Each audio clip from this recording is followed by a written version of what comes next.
Vamos a ver el tema de patología hemolinfoide o del sistema hemolinfoide. Comenzamos con patología ganglionar. A nivel de ganglio linfático podemos encontrar procesos inflamatorios e infecciosos y procesos neoplásicos. Entre los procesos inflamatorios, lo que denominamos linfaadenitis, como siempre, como toda inflamación, de acuerdo a la evolución puede ser aguda o crónica. La linfadenitis aguda generalmente está relacionada con procesos piógenos y clínicamente se caracteriza, como la mayor parte de la patología ganglionar, por agrandamiento de los ganglios linfáticos, lo que denominamos adenomegalia o adenopatía clínicamente. Esa linfadenitis aguda se caracteriza entonces por el agrandamiento doloroso, generalmente, de los ganglios linfáticos, los cuales en los procesos inflamatorios e infecciosos generalmente, a diferencia de los procesos neoplásicos, se trata de ganglios móviles, no adheridos a los planos superficiales ni profundos. Pueden asociarse además clínicamente con dolor y síntomas sistémicos como fiebre y malestar general. Aquí en la fotografía podemos ver a la derecha la imagen macroscópica de un ganglio linfático que, como vemos, está aumentado de tamaño, presenta superficie externa lobulada. Es importante observarlo después del corte, las características del mismo, la consistencia, si tiene un aspecto homogéneo, un aspecto multinodular, etc. Y en la imagen de la izquierda podemos ver el examen histológico de dicho ganglio, que muestra un folículo linfoide con esa parte central más clara, correspondiente a lo que es un centro germinal. Vemos que la constitución histológica de este folículo linfoide es variada, es heterogénea, está constituido por diferentes tipos de elementos, entre ellos elementos inflamatorios como leucocitos mono y polimorfonucleares neutrófilos, y también puede observarse elementos correspondientes al folículo o al centro del folículo normal, como son histiocitos y linfocitos en diferentes estadios de maduración. En relación a la patología neoplásica, en los ganglios linfáticos podemos encontrar neoplasias primarias o secundarias o metastásicas. Es de notar que en los ganglios linfáticos no hay neoplasias benignas. Las neoplasias o tumores en los ganglios son malignos. Dentro de las neoplasias primarias podemos mencionar o mencionamos a los linfomas. ¿Qué es un linfoma? Un linfoma es un tumor maligno del tejido linfoide o del sistema linforeticular. Por ende, el origen de los mismos es a partir de las células o linfocitos T, B y también de las células natural killer, es decir, las células que carecen de receptores de superficie T o B. Constituyen masas tisulares delimitadas, es decir, que se ajusta aproximadamente al concepto de neoplasia que fuera estipulado por Willis, es decir, masa anormal de tejido cuyo crecimiento excede al de los tejidos normales. Es de destacar que la mayoría de los linfomas tienen origen en ganglios linfáticos, pero no son exclusivos de los ganglios. Hemos dicho que son neoplasias del tejido linfoide Y como sabemos, el tejido linfoide está ampliamente distribuido en el organismo.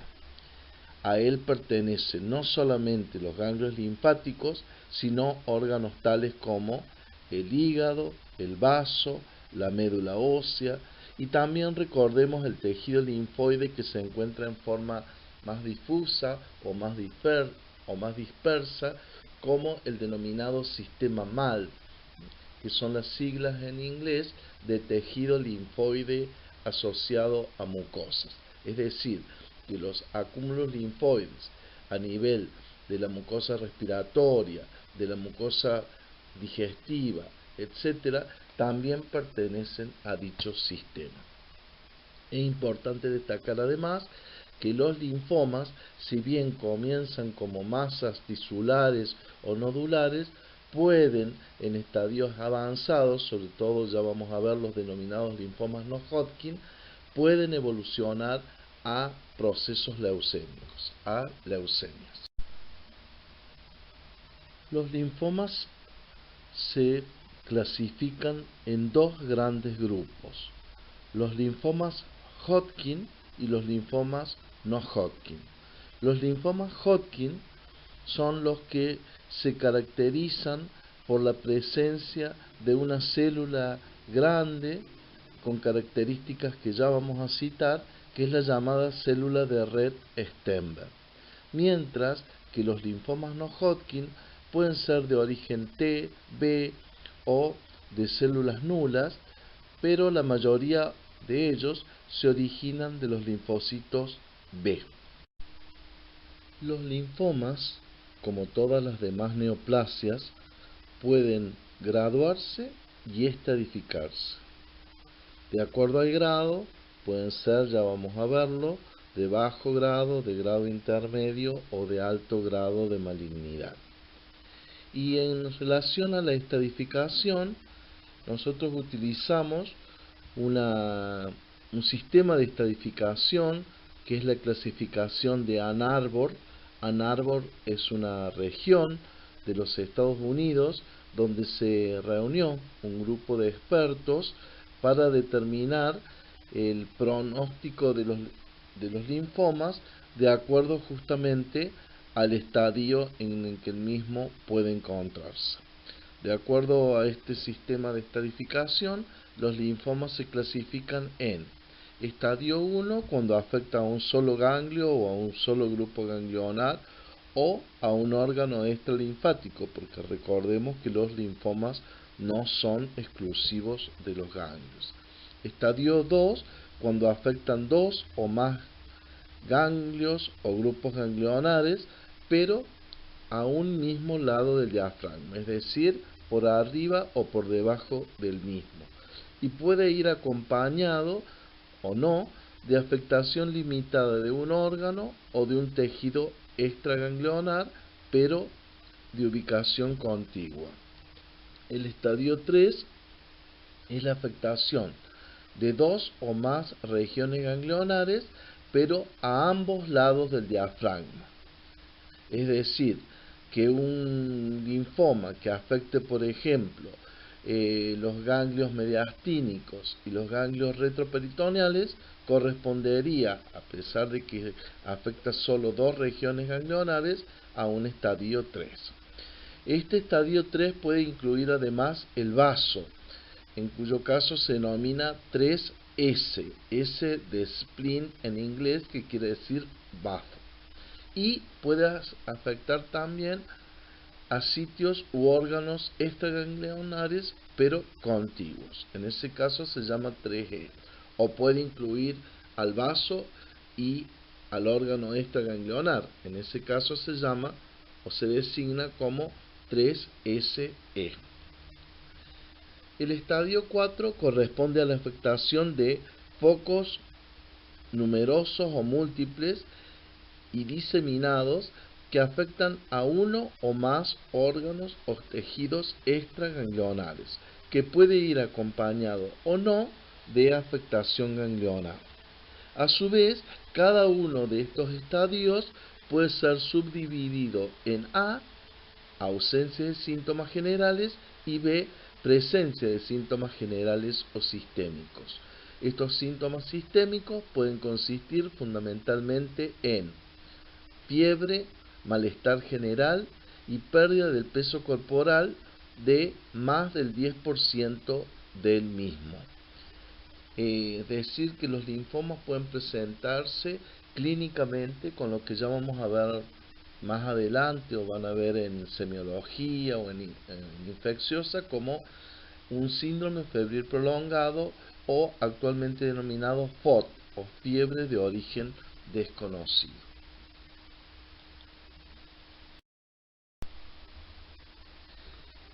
Aquí tenemos una imagen macroscópica y dos imágenes microscópicas correspondientes a ganglio linfático.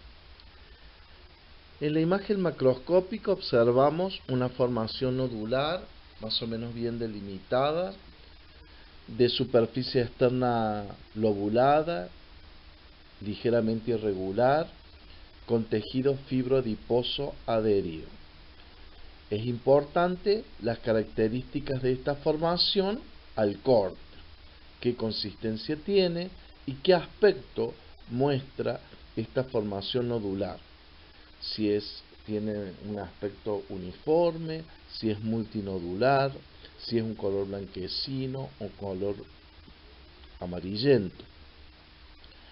En general, cuando se trata de un proceso neoplásico, la consistencia suele ser dura, firme, y el aspecto puede ser multinodular y de un color blanquecino. En el examen histológico podemos apreciar en la foto superior derecha distintas variantes de lo que llamamos la célula de red Stenberg, la célula que es necesaria pero no es suficiente per se para el diagnóstico del linfoma Hodgkin. Aquí tenemos diferentes variantes. En primer lugar, la forma binucleada, otra que es la forma mononucleada o puede ser mononucleada bilobulada, una forma multinucleada y una forma multilobulada.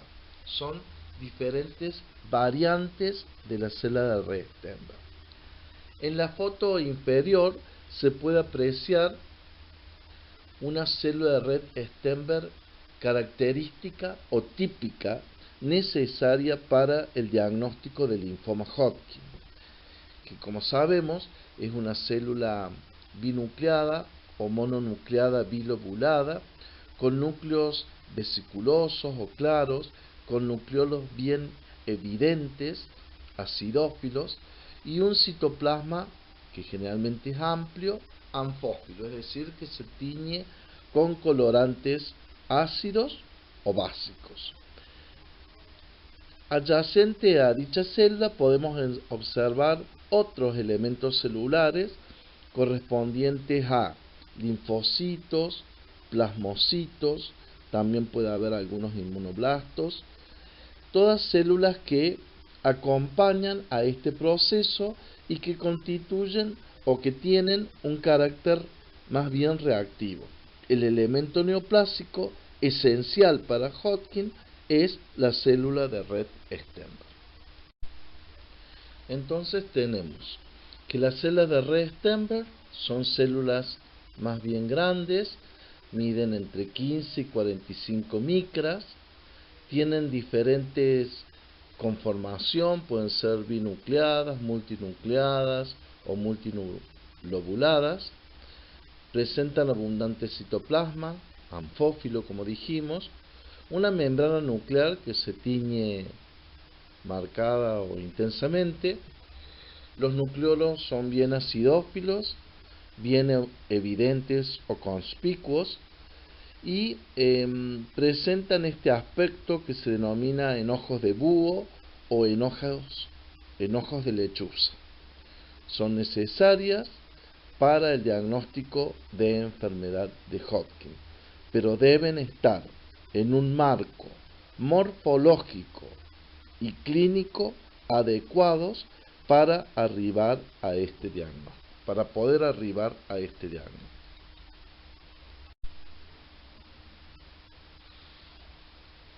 Aquí tenemos la célula denominada de Hodgkin, que es una forma mononucleada de célula de red Stenberg, versus la célula de red Stenberg con las características que antes mencionamos. Es de destacar que cuando en un ganglio linfático el patólogo encuentra estos elementos mononucleares con características entonces de células de Hodgkin, ello lo debe obligar a la búsqueda y al hallazgo de lo que llamamos las células de red Stenberg típicas. Células semejantes o símiles a células de red Stenberg pueden observarse tanto en tejidos con características normales, como puede ser la evaluación de una médula ósea, en el cual los megacariocitos pueden tener características similares a células de red Stenberg, por ende no deben ser confundidos con las mismas.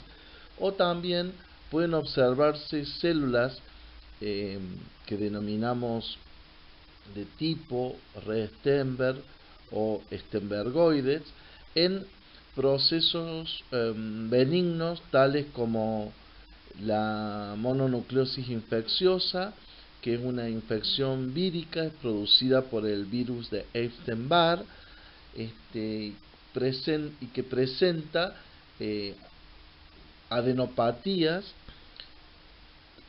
y en la evaluación de ese ganglio linfático pueden observarse células con características semejantes a las células de red Stenberg.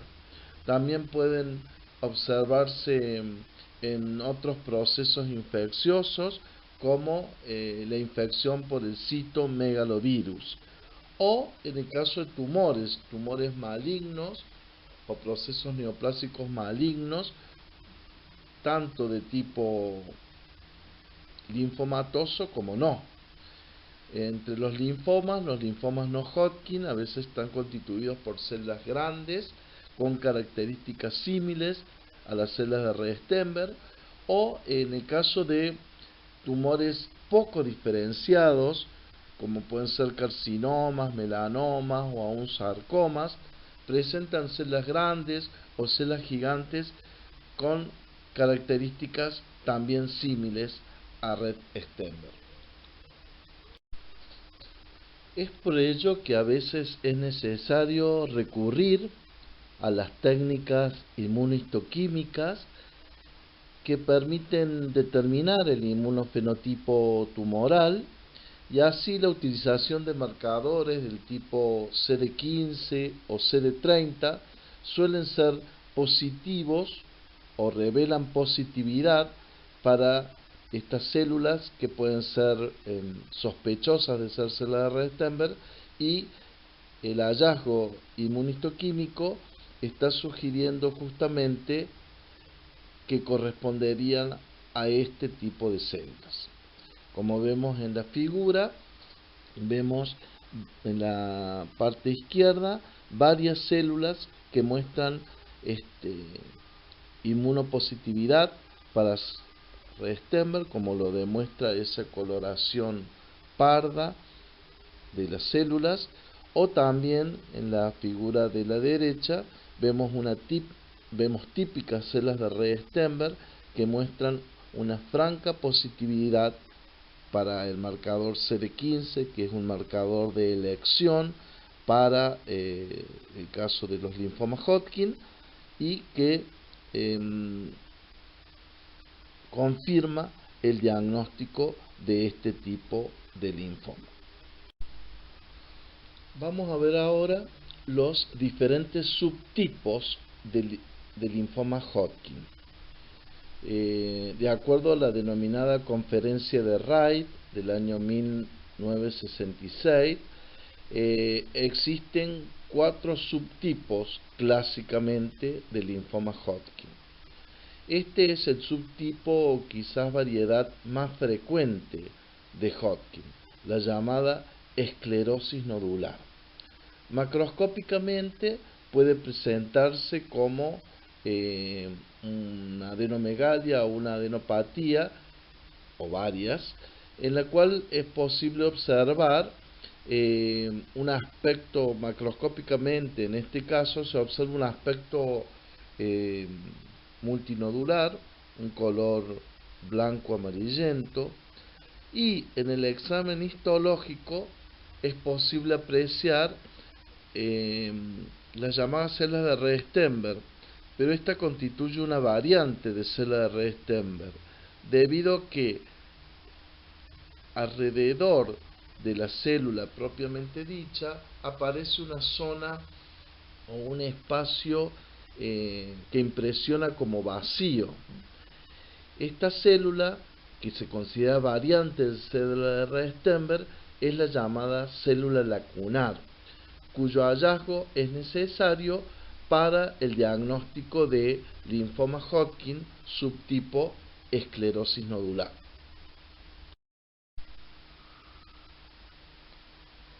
En la imagen de la derecha se pueden observar varias de estas células lacunares que se observan en este subtipo de linfoma Hodgkin, que es la esclerosis nodular, mientras que en la imagen de la izquierda vemos un nódulo que está circundado o está rodeado por un prominente tejido conectivo denso o tejido conectivo fibroso.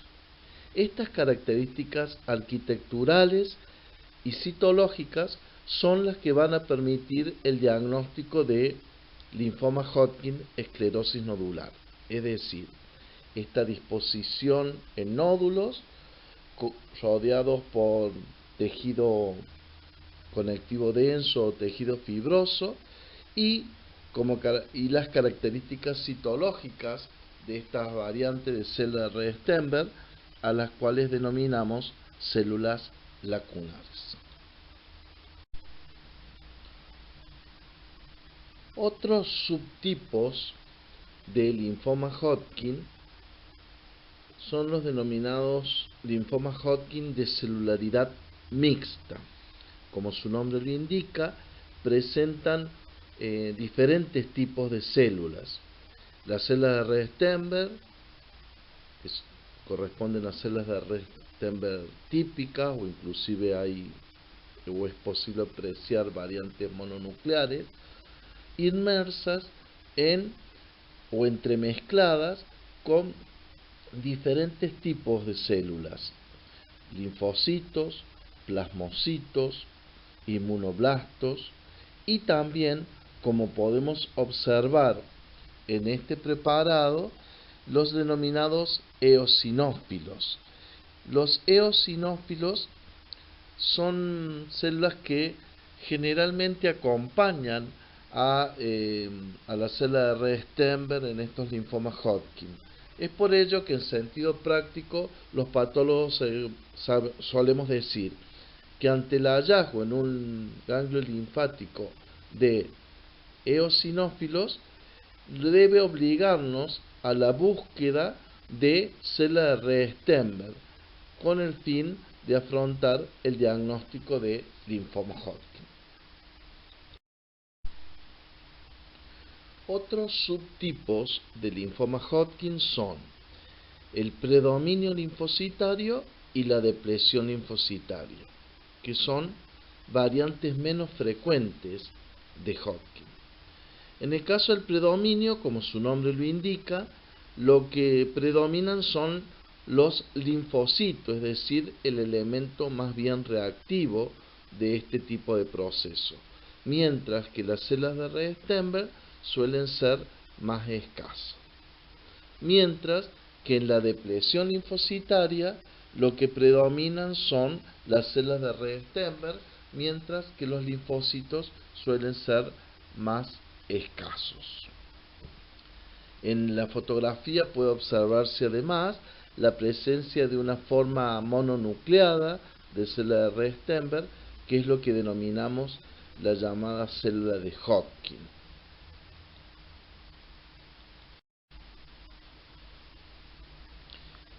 Aquí podemos apreciar un preparado macroscópico correspondiente a un vaso, al órgano vaso, que revela un franco aumento de tamaño y de peso seguramente, y es decir, una importante esplenomegalia, y en la superficie de corte llama la atención la presencia de múltiples nódulos diseminados por prácticamente o gran parte de la superficie del parénquima, y que en sectores confluyen y forman verdaderas masas tumorales de gran tamaño. Esas áreas alternan, tienen color blanquecino y alternan con otras áreas de color más rojizo. Esto corresponde a una infiltración esplénica por un linfoma Hodgkin.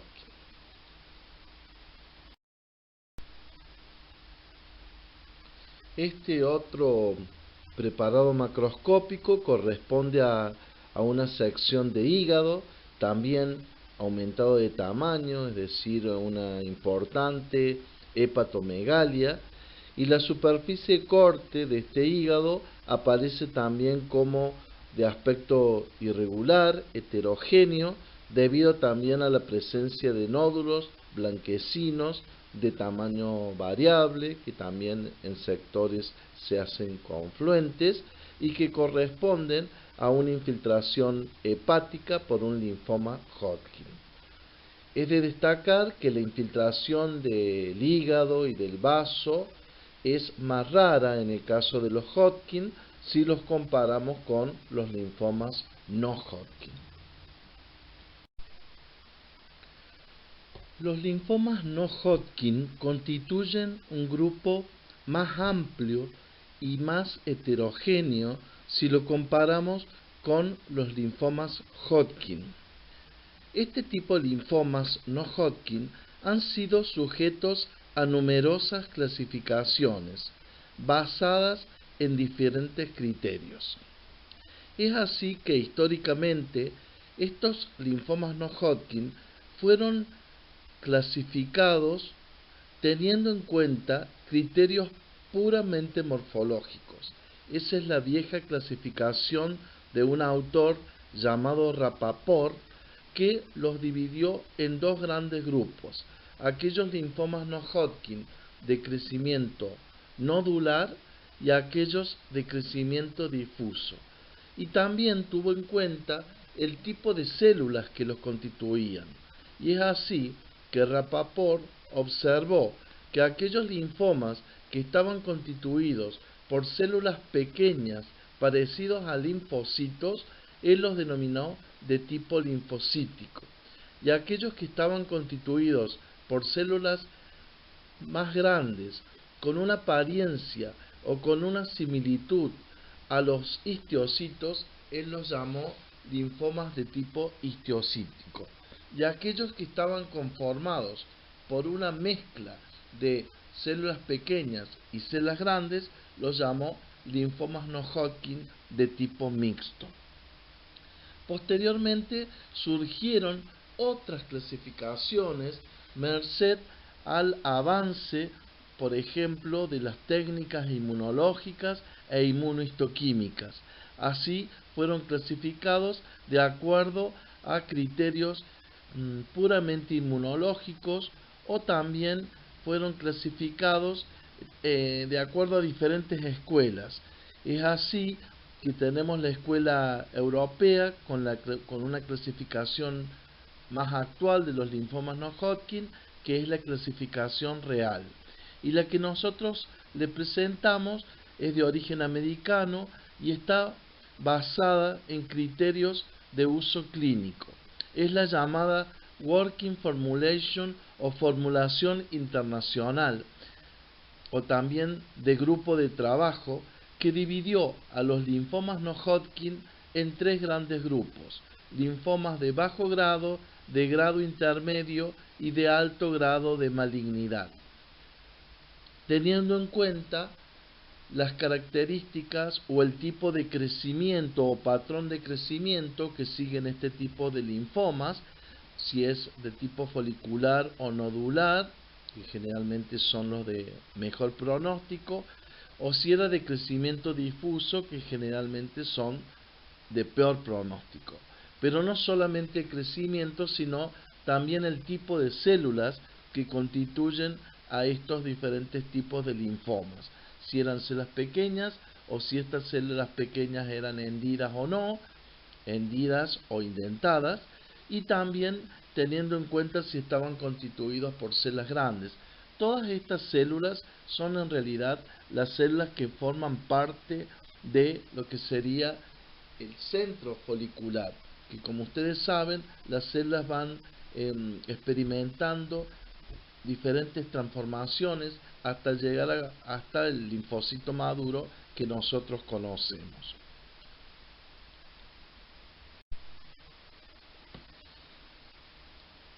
Aquí podemos observar la macroscopía de algunos ganglios linfáticos, en los cuales se observa que están aumentados de tamaño y estamos observando la superficie de corte, la cual aparece de un aspecto más bien heterogéneo debido a la alternancia de colores, áreas más claras o más blanquecinas que alternan con otras áreas de color más pardo o pardo rojizo y de aspecto hemorrágico. En el examen histológico del ganglio o de los ganglios podemos observar una proliferación de células neoplásicas de estirpe linfocítica constituida por células de una apariencia más bien monótona o una proliferación monótona de crecimiento difuso. Esto corresponde a un linfoma linfocítico de células pequeñas. Es de destacar la utilidad de las denominadas técnicas inmunohistoquímicas para determinar el inmunofenotipo en los diferentes tipos de linfomas. Ya no es solamente útil la evaluación con las técnicas de rutina, con el HE, sino que muchas veces es necesario acudir a estas técnicas complementarias como son las de inmunohistoquímica que permiten confirmar el diagnóstico sospechado a través del estudio histopatológico con la coloración o la tinción HE.